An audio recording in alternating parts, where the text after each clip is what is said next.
The silence in the formal dining room was the kind that swallows you whole. I could hear everything, the soft clink of crystal against mahogany, the rasp of expensive silverware against bone china, the distant hum of the chandelier overhead. But what I heard most was the absence of anyone defending me. My Aunt Rhiannon sat at the head of the table like a queen on a throne, her emerald silk dress catching the light like scales on a predator. At 62, she had perfected the art of cruelty into something almost beautiful. The way she tilted her head, the way her smile never reached her eyes, the practiced precision of her voice when she wanted to wound. Ilara. She said my name like it tasted bad. Honestly, how do you expect to survive? 20 relatives sat frozen at that table. My cousins. My aunts. The people who had watched her demolish me piece by piece for the past 5 years, and not one of them had ever said a word. My Caleb is a senior analyst, she continued, gesturing to my cousin, who sat smirking beside her. His suit was expensive, tailored, precisely chosen to announce his success. Bringing in 6 figures. He has a real career. A real life. Real accomplishments. She paused. The silence grew teeth. You spend all day tinkering with old junk and living off that pathetic little trust fund. You are a failure, Ilara. A complete and utter failure. You'll never amount to anything. You know this, don't you? Deep down, you know I'm right. The words fell like stones into still water, each one creating ripples that spread outward until they collided with the walls and came crashing back toward me. I gripped the black fabric of my dress so hard my knuckles turned white. My mother's dress, actually, the one I'd borrowed from storage because I had nothing else that fit the occasion of being publicly executed. She's right, you know, Caleb added, his voice dripping with false sympathy. Mom just wants what's best for you. You should listen to her. The shame was physical. It lived in my chest like a second heartbeat, pounding against my ribs, threatening to crack bone. I could feel every eye in that room, could sense the pity mixed with something uglier, the satisfaction of watching someone at the bottom stay down. But something else was happening too. Something that had been growing in the darkness for months, invisible and patient. A seed. I finally met Rhiannon's gaze. Her eyes were black hard, reflecting the chandelier lights like twin mirrors of her own arrogance. For just a moment, so brief that maybe only I saw it, I smiled. Not a real smile. A knowing one. She blinked first. My name is Ilara Vance, and I was 26 years old that night. This detail matters because the person I had been at 21, lost, broken, grieving, alone, would never have survived what came next. She would have folded. Would have signed the papers Rhiannon kept pushing across tables and into my hands. Would have quietly accepted the verdict that my life was worthless. But 26-year-old Ilara? She had something 21-year-old Ilara didn't have. She had secrets. The abuse didn't start when my mother died. But that's when it accelerated into something systemic, almost geological in its pressure. My mother, Catherine Vance, had been a restorer. Not famous, not wealthy, but respected in certain circles. The kind of woman who could look at a broken piece of furniture or a tarnished frame and see not what it was, but what it could become. She had taught me to see that way too. We would spend afternoons in her workshop, surrounded by wood shavings and the smell of linseed oil, and she would tell me stories about the objects we were bringing back to life. Every beautiful thing has been broken once, Ilara, she would say, her hands moving with precision over whatever we were working on. The break doesn't make it worthless. Sometimes it's what makes it priceless. She died when I was 21. A stroke, sudden and absolute. One day she was here, the next day she was gone, and I was alone in a world that had suddenly stopped making sense. That's when Rhiannon moved in. She was my mother's sister, technically my legal guardian until I inherited my modest trust fund at 25. She arrived at the funeral in black silk and left it in control of everything. My mother's house. My education fund. My future. And slowly, systematically, she dismantled all of it. She told me my mother's work was worthless. That restoration was a dead-end career for people without real talent.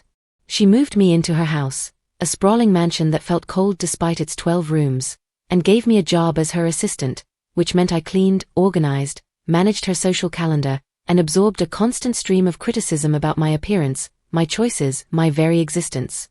The worst part? No one questioned it. Rhiannon was charming to everyone else. Gracious. Generous. She hosted dinner parties where she talked about how she was helping poor little Elara adjust to her mother's death. She was a martyr. A saint. She was a thief. The trust fund my mother left me was supposed to be $500,000. By the time I turned 25 and could finally access the statements, there was less than $50,000 remaining. Rhiannon had taken it for household expenses. For Caleb's education. For Caleb's failed business ventures. For her shopping trips to Milan and Monaco. She had also kept my mother's house, claiming it was part of her guardianship expenses. That house, on the bluff overlooking the ocean, was worth nearly $2 million. And then there was the willow box. It sat on Rhiannon's mantel, in the formal living room that no one used. A small wooden box, delicate, aged, beautiful in a quiet way. My mother had kept it on her desk in the workshop, and I had never known what was inside it. I'd never asked. It was just there, like the shelves and the light and the smell of oil, part of the landscape of my childhood. When I moved into Rhiannon's house, she took it. "This old thing," she'd said, picking it up with the same disdain someone might pick up trash. "It's garbage, really. I'll put it somewhere safe." She meant somewhere I couldn't see it. Somewhere it would remind me of everything I'd lost. I left the dinner party at 11:47 p.m. I remember the exact time because I looked at my phone while Rhiannon was mid-tirade about Caleb's latest promotion, and I thought, this is the moment. This is when I stop pretending. I walked out quietly. No dramatic exit. No door slamming or tearful confrontation.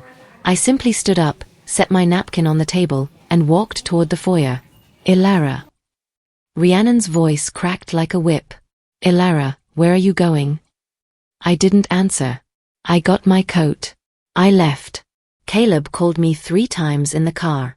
I didn't answer. By the 4th call, I turned off my phone. I drove for an hour, not really going anywhere, just thinking about what I'd built in the dark. About the person I'd become when no one was looking. My breakthrough had come 6 months after my mother died, in the worst part of my grief, when I couldn't sleep and couldn't stop thinking about her hands. I was organizing Rhiannon's library one evening, a mind-numbing task designed to keep me too tired to think, when I found it. An auction catalog, pages and pages of authenticated antiques, each one described with perfect precision. Each attribution traced back through provenance and history and expert knowledge. I thought about my mother's hands. How she could look at a piece of wood and know its age, its origin, its story. How she could see value where other people saw only damage. And I thought, I can do this. Not as a job. Not with Rhiannon's permission or knowledge. Just as something for me. Just as a way to remember what my mother had taught me. It started small. I got a library card. I bought books on authentication. I took online courses under a pseudonym. I read every auction result I could find, studying the language of provenance, the markers of genuine articles, the subtle differences between reproduction and authentic. I was teaching myself an entire profession in the margins of my life. A year in, I created a website. Clean, professional, impossible to trace back to me. The Veritas Group. A name that meant truth. I started small, authenticating pieces for people online, writing detailed reports, building a reputation in forums and among collectors who never knew my real name. By year 2, I had clients. Rich people. Very rich people. People who would pay thousands of dollars for a single authentication report. People who trusted the Veritas Group implicitly because the work was always perfect.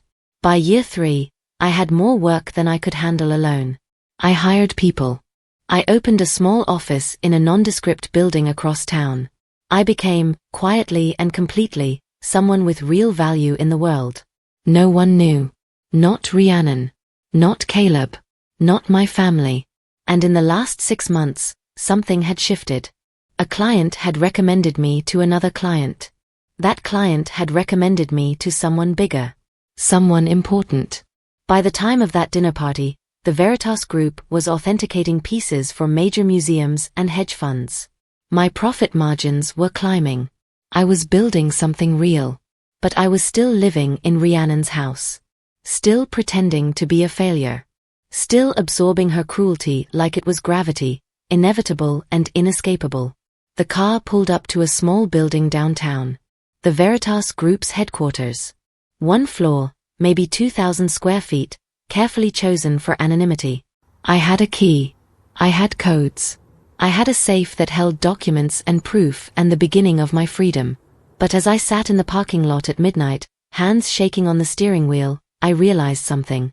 Financial independence wasn't enough. Justice was what I needed. Real, visible, undeniable justice. And I knew exactly how to get it. Mr. Finch was asleep when I arrived, but he answered the door in a silk robe anyway, as if he'd been expecting me. He had, in some way, perhaps. He was that kind of man, perceptive, knowing, the sort of person who understood things without being told. "Ilara," he said simply. "It's past midnight." "I need your help," I replied. He looked at me for a long moment. Then he stepped aside and let me in. Mr. Finch had been my undergraduate mentor, the man who'd first taught me to see. He ran a small gallery in the historic district, a place that always smelled like wood polish and possibility. His credentials were impeccable. 40 years in the authentication business, a reputation for absolute integrity, a network that extended into museums, auction houses, and the highest levels of the antiques world. He was also, I would later learn, a man who understood the particular cruelty of family. We sat in his kitchen while he made tea with the careful attention of someone who believed that tea solving was part of every crisis. The late hour seemed not to bother him. "Tell me," he said. So I did. I told him about my mother. About the house and the trust fund and the 5 years of being systematically told I was worthless. I told him about Rhiannon and Caleb and the dinner party and the moment something inside me had cracked open. And then I told him about the Veritas Group. His eyes widened slightly at that part. "How long?" 3 years. 5 clients in the first year. 20 in the second. I brought in consultants in year 3. "We're doing 7 figures now, Mr. Finch. Legitimate, documented, undeniable money." "Why didn't you tell me?" "Because," I said, and my voice was small in a way I hated, "I was terrified that if I told anyone, she would find a way to take it. She takes everything. That's what she does." He nodded slowly, and I could see him thinking, his old hands wrapped around the teacup, his mind working through the architecture of the problem.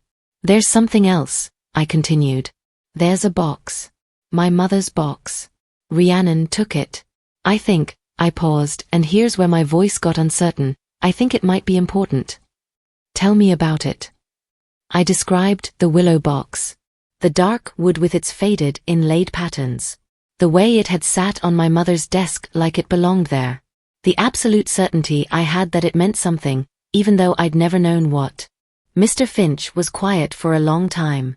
"Do you know what your mother did before she became a restorer?" he finally asked. "No. She never talked about it." "She worked for an auction house. Sotheby's, back in the 1980s. She was an authentication specialist, actually. Very talented. Very respected. Then she had you, and she left to be a mother. But she never really left the world of provenance and authentication. It was in her blood." My heart was doing something strange in my chest. Something between hope and terror. "That box," he continued, "is something your mother wanted you to have. Not just as a sentimental object, but as something more. I'd need to see it, but if I had to guess."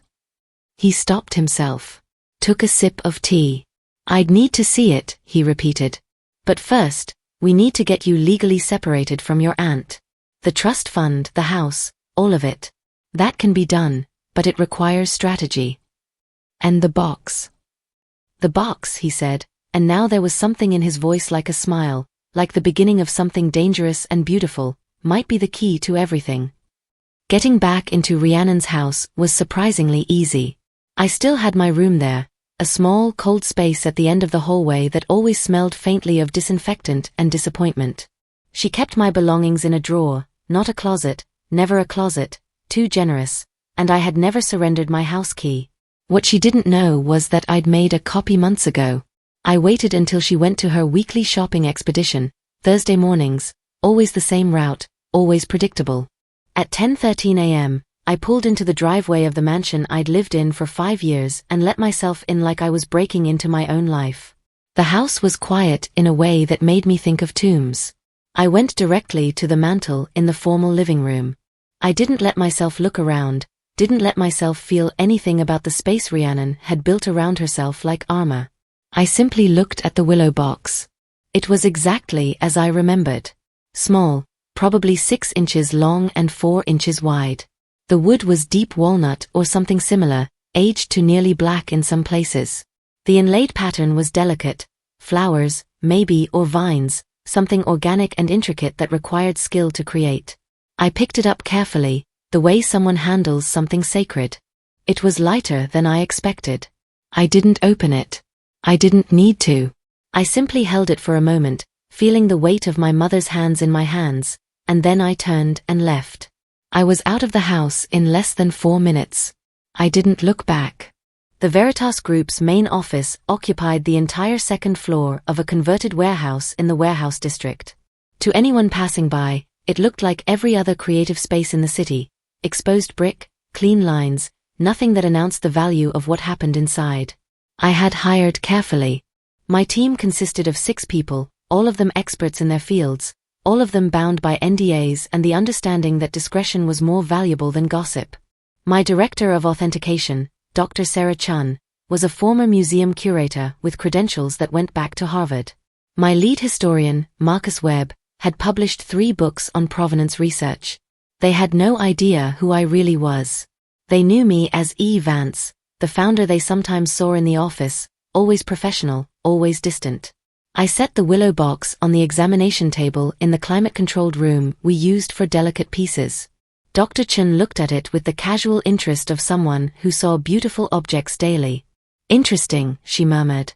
"Where did this come from?" "It's personal," I said. "I need complete authentication. Provenance, materials, date range, everything. And I need it kept completely confidential." She nodded. She'd done this before for clients with privacy concerns, and began her examination. What happened next took 3 weeks. Dr. Chun called in Marcus for the historical research. They brought in a wood specialist from the university. They used carbon dating and spectrographic analysis. They photographed the piece from every angle. They researched the specific inlay pattern. And slowly, piece by piece, the box revealed its truth. The wood itself was walnut from the 1700s, probably European. But the inlay was the real story. What I'd thought was wood was actually something far more precious, hand-cut whalebone scrimshaw, the delicate art form that sailors and craftspeople had created during the long ages of whaling. The work was extraordinary. Professional. Signed, just barely visible beneath the varnish of age, with initials that Dr. Chun traced back through historical records to a master artisan who worked in Amsterdam during the 1760s. A man named Hendrik Voss, whose work was known but rarely authenticated, whose pieces were considered museum grade. "This is remarkable," Dr. Chun said one morning as I reviewed the preliminary report. "Do you understand what you have here?" "Tell me," I said, though I was beginning to understand. "This is a masterwork. A perfect example of late 18th century scrimshaw in the decorative tradition. The craftsmanship is impeccable. The provenance we've traced back through 3 centuries of Dutch and English ownership. This isn't just old, Elara. This is historically significant." "What's it worth?" I asked the question quietly. She met my eyes. "For insurance purposes? $4.2 million, conservatively. At auction, with the right buyer? Could be 6 or 7. This is the kind of piece museums fight over." The world shifted. I had known the box was valuable. I'd felt it in my bones, the way I'd felt everything my mother had ever taught me. But hearing it said aloud, seeing it written in official documentation with Dr. Chen's signature and credentials backing it up, that was something else entirely. This was proof. This was evidence. This was the architecture of my revenge. Mr. Finch connected me with a lawyer named Patricia Morrison, who had the particular efficiency of someone who'd spent 20 years fighting family disputes. She was 60, sharp-eyed, and she listened to my entire story without interrupting once. When I finished, she set down her pen and folded her hands on her desk. "Your mother's will," she said. "Do you have a copy?" "Rhiannon never let me see it." "That's our first stop then." What happened next was legal archaeology. Patricia filed motions, requested documents, sent letters that had the subtle weight of authority behind them. Within 2 weeks, we had a copy of my mother's will, and Patricia was sitting across from me with an expression of profound satisfaction. "This is extraordinarily well written," she said. "Your mother was very intelligent about how she set this up. Listen to this section. I leave to my daughter Elara the willow box, as my primary non-liquid asset, to be held in trust by my sister Rhiannon until such time as Elara reaches the age of 25, at which point Elara shall have full custody and ownership of said item and all assets derived from its sale or authentication." "What does that mean?" I asked, though I thought I already knew. "It means," Patricia said slowly, "that your mother anticipated the willow box being valuable. And more importantly, it means that if that box is authenticated as the primary asset of your mother's estate, it supersedes all other assets, including the house." "The house that Rhiannon has been living in?" "The house that your mother's will indicates was only a secondary asset, to be transferred to you upon the completion of certain conditions. One of which was the authentication of the primary asset." I felt something tight in my chest begin to loosen. "What happens now?" I asked. Patricia smiled. "Now we file for a legal accounting of your mother's estate. We provide the authentication documents.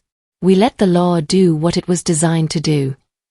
Rhiannon called me 4 days after I took the box.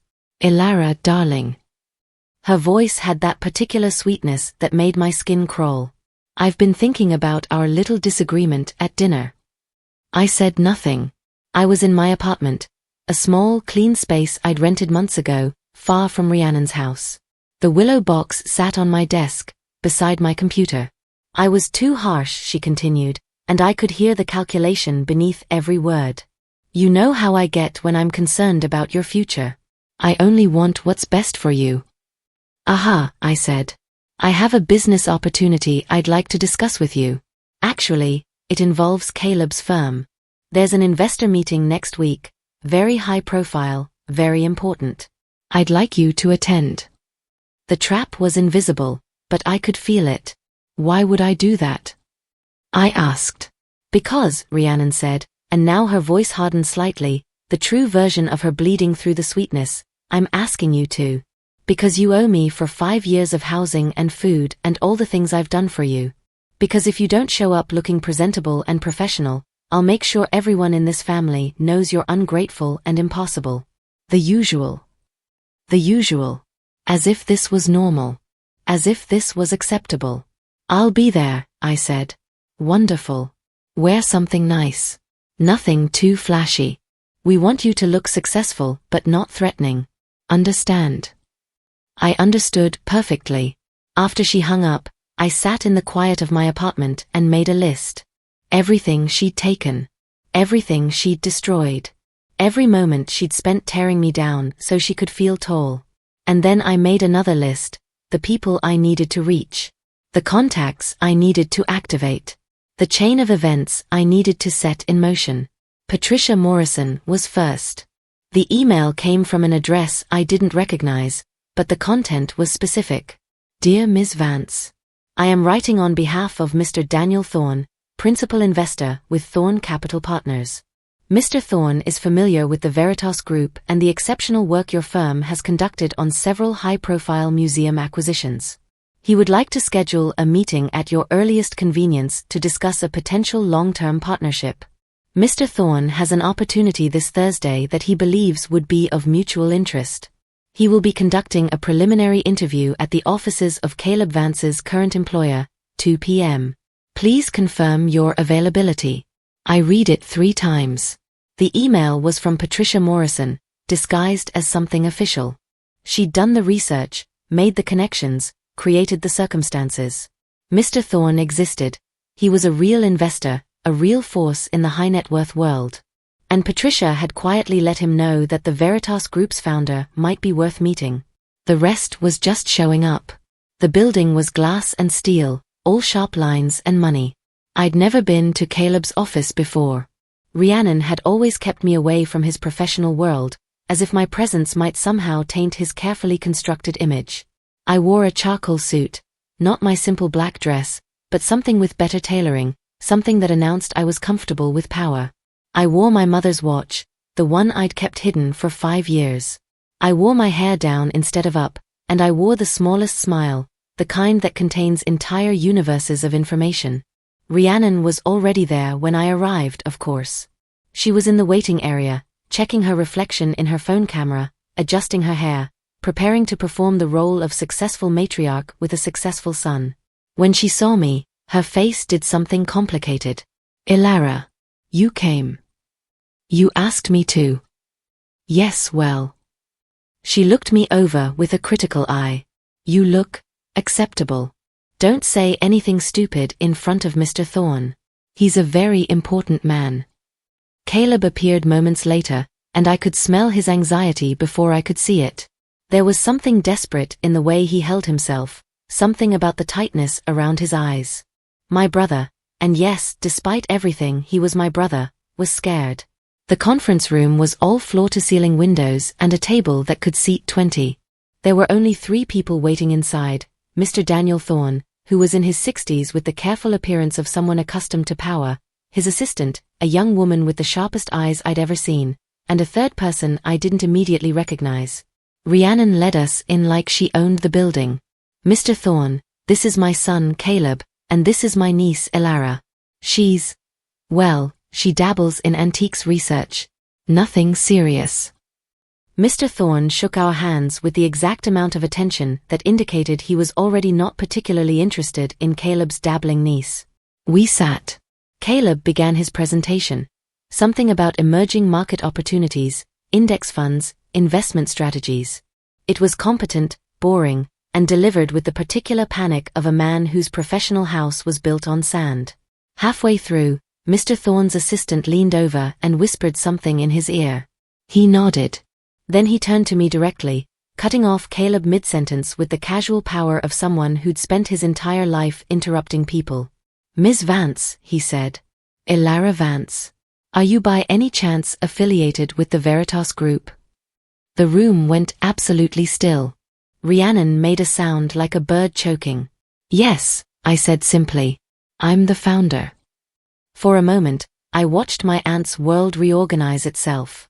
Watched her brain try to rewrite the narrative of the last 5 years.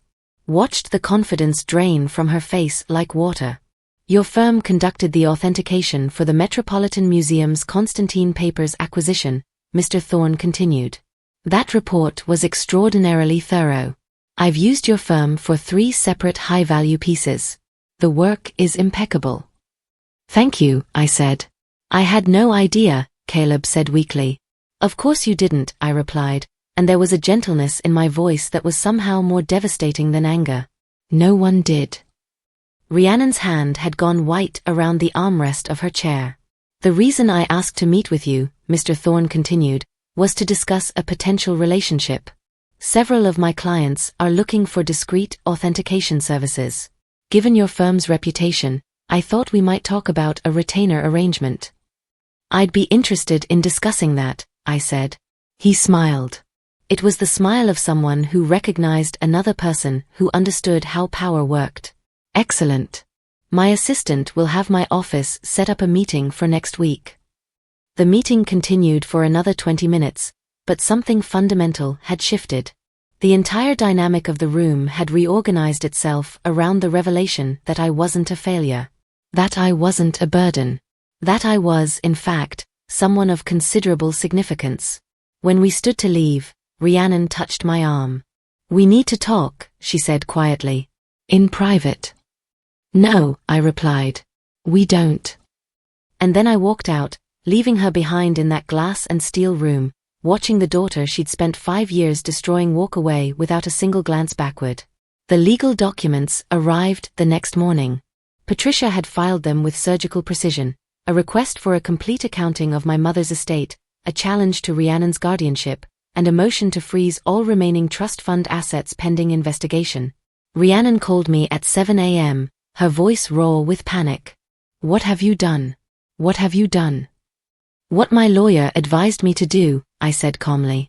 "What should have been done 5 years ago?" "You can't prove anything. My expenses were legitimate. All of it was for your care." "Actually," I said, "we can prove almost everything. Bank statements, credit card receipts, charge logs, witness statements from your household staff. It's all very well documented." I could hear her breathing on the other end of the line, fast and panicked. "The box," she said suddenly. "The willow box. That's mine. It's part of my estate." "No," I said. "It isn't. It's specifically designated in my mother's will as my primary asset. I have authentication papers proving it's worth $4.2 million. Due to the terms of the original will, the house, the property you've been living in for free, is now the secondary asset." Silence. "What does that mean?" she whispered. "It means," I said, "that everything is about to change." The court papers were filed systematically over the next week, each one adding pressure, each one revealing another layer of financial mismanagement. Rhiannon's lawyer called Patricia frantically. They wanted to settle. They offered to return money. They offered to sign over the house. They offered anything except for Rhiannon to face the full weight of what she'd done. But I didn't want to settle. Patricia understood this. She was a woman who believed in justice, not compromise. "She's going to lose everything," Patricia said one morning, reviewing the documents with me. "The house will be seized. The remaining trust fund assets are frozen. There's likely to be criminal charges for financial theft filed within the month." "What about Caleb?" I asked. "Your cousin is going to have to answer some questions about his role in encouraging you to sign over control of your assets. He's not the primary target, but he's implicated." I thought about Caleb in that boardroom, his world collapsing in real time as he realized what I'd become. Part of me felt sorry for him. But only a small part. The federal marshals arrived at Rhiannon's mansion on a Tuesday morning. I watched from across the street, sitting in my car, as they carried out boxes of documents and seized her bank accounts. I watched as her friends' cars stopped coming. I watched as the invitations to charity events dried up. I watched as the social machinery that had elevated her came to a complete stop. The house was placed under conservatorship pending the resolution of the estate claims. She had 60 days to vacate. The willow box sat on my desk at the Veritas Group, in its special case, finally safe. I received a letter from Rhiannon 3 weeks later. "Ilara, I know you won't want to speak with me, so I'm writing this letter as a way to explain myself. Everything I did because I loved Caleb and I wanted to protect him. You were always so quiet, so difficult. I was only trying to help you become stronger. What you've done to me is cruel and vindictive. It's unforgivable. I hope you're satisfied with yourself. I will be leaving the country. You won't hear from me again. Rhiannon." I read the letter once and then I burned it. Not because it hurt, but because it didn't. It was exactly the kind of response I'd expected from someone who had never for a moment taken responsibility for her actions. She wasn't apologizing. She wasn't acknowledging what she'd done. She was still the victim in her own story. That was the thing about people like Rhiannon. They never really saw you. They only saw their version of you, the one they'd built in their minds to justify their cruelty. But I was done being that version. I moved out of my rental apartment and into a house that overlooked the water. The same water my mother's house overlooked, but this one was truly mine. No ghosts. No trauma painted into the walls. Just possibility. The Veritas Group grew.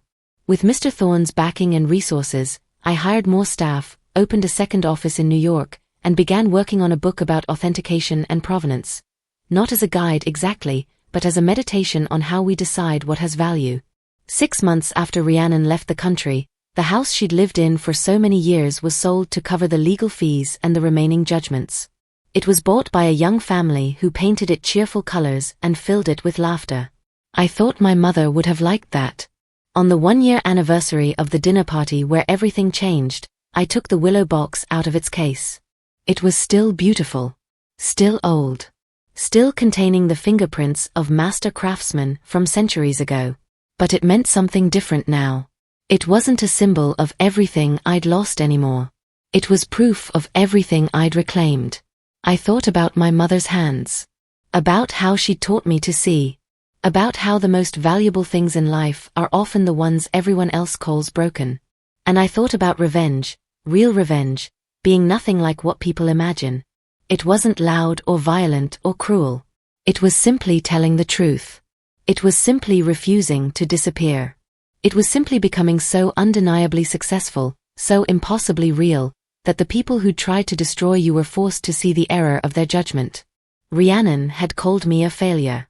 But I was the one who had signed the authentication papers that changed everything. I was the one who had seen what was really valuable. I was the one who had kept quiet and built a kingdom while she was still throwing stones at glass. I carefully closed the willow box and set it back in its case. Then I picked up my phone and called Mr. Finch. "How are you?" he asked. "Free," I said, and I meant it in every way that mattered. The book was published in September. The Art of Seeing, How We Authenticate Value in a World Built on Lies. It became a bestseller in the art and finance communities. Major publications reviewed it as both a practical guide and a meditation on resilience. None of them knew it was autobiographical. I appeared on 3 podcasts, gave 2 interviews to respected magazines, and did a TED Talk on the importance of trusting your instincts when everyone else says you're wrong. I never mentioned Rhiannon by name. I never publicly discussed the personal circumstances that had driven me to understand authentication so deeply. But people who knew, who had followed the story, they could read between the lines. The comment sections filled with people sharing their own stories of family betrayal, of being underestimated, of building quiet kingdoms far away from the people who tried to diminish them. The Veritas Group was now valued at over $50 million. Caleb was no longer working in finance. He'd been quietly fired after his firm discovered the extent of his financial recklessness. Last I heard, he was working in his father's business in another state. I felt a distant pity for him, but nothing more. Rhiannon was living in Portugal, teaching English to support herself. I'd heard this through distant relatives, and I'd felt nothing about it either. She was neither my problem nor my responsibility anymore. I received an email from a young woman named Sophie, who identified herself as Rhiannon's daughter from a previous marriage, a half-sister I'd never known existed. "Ms. Vance, I've been reading about you online. I read your book. I think I understand what you went through, because my mother did some of the same things to me, different details, same methodology. Different victim, same predator. I wanted to thank you for being brave enough to tell your story. For showing that it's possible to escape and build something beautiful anyway. I'm starting my own business now, something my mother said I'd never be able to handle. I'm doing it partly because I want to succeed, but mostly because I want to prove to myself, not to her but to me, that she was wrong.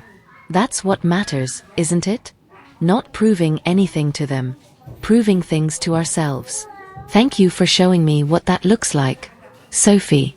I wrote back immediately. "Dear Sophie, you're right. The victory isn't in them finally understanding what they did.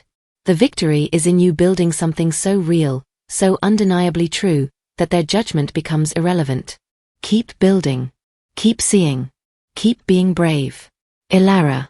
For my 30th birthday, I did something I'd been considering for years. I had the willow box professionally photographed and documented. I created a short film explaining its history, its authentication, the artist who had created it centuries ago. I donated it, on loan, to the Metropolitan Museum.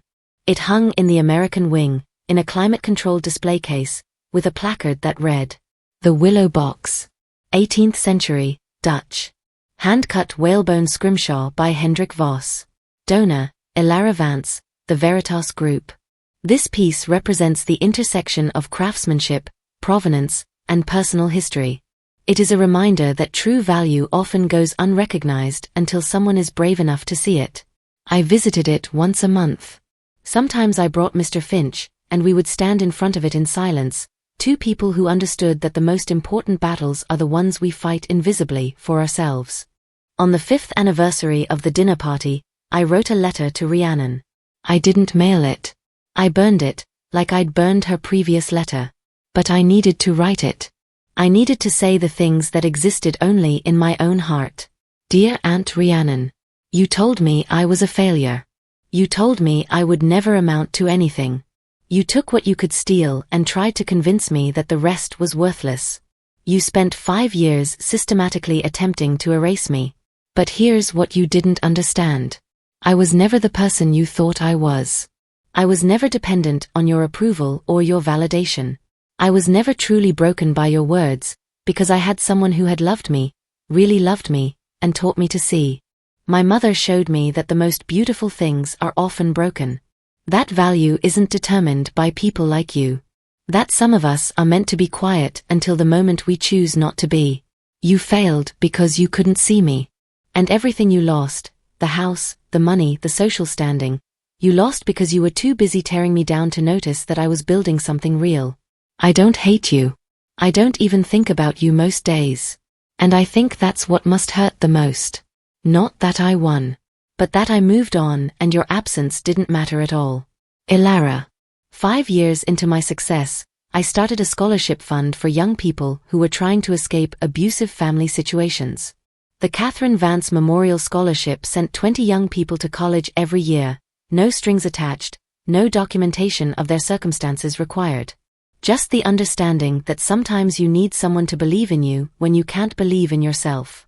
Sophie ended up on the board of directors. So did Mr. Finch, before he retired.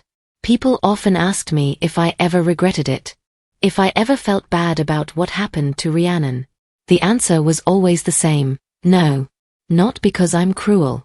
But because I finally understood that some people don't change. They just run out of people to hurt. What I'd done wasn't vindictive, it was accountable. I'd simply taken away her power and given her the opportunity to live with the consequences of her own choices. Some people might call that revenge. I called it justice. By year 7, my life had fully integrated into the beautiful, ordinary wholeness I'd built. The Veritas Group had offices in 5 countries.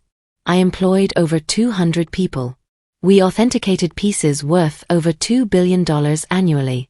I was invited to speak at universities and museums and international conferences. But what mattered more was the quiet stuff. Breakfast with Mr. Finch every Thursday. Emails from Sophie about her growing business. Phone calls from scholarship recipients who were now pursuing careers in authentication and restoration. The Willow Box, hanging safely in the Metropolitan Museum, telling our story to people who had never known us.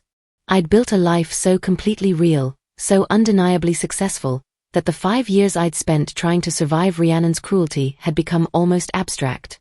Not forgotten, never forgotten, but integrated. Part of my history, not my present.